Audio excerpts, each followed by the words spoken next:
Mahirap din pala ang pinagdaanan ni Helena Budol pagkatapos niyang gawin ang magandang dilag na kung saan ay nasangkot siya sa kontrobersya nila noon ng leading man niyang si Rob Gomez.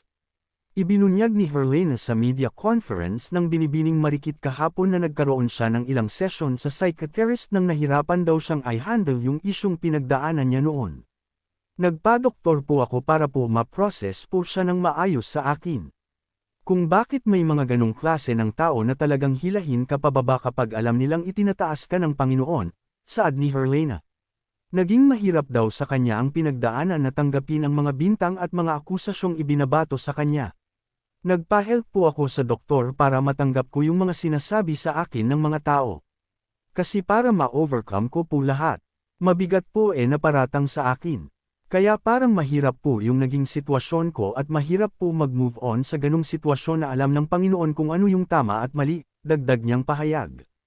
Ngayon ay nakapag-move on na raw siya. Pero ang hirit ng komedyante, ang tanong naka-move on na ba ang mga tao?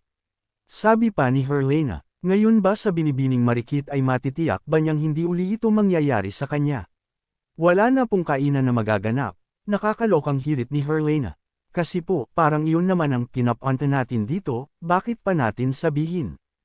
Hirit pa niya, kasi hindi mo talaga maiwasang ma-inlove talaga sa kapartner.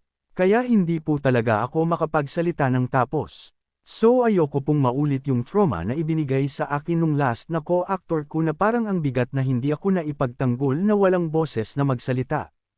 Pero dito po sa kanilang dalawa na with or without issue ay may pagtanggol nila ako.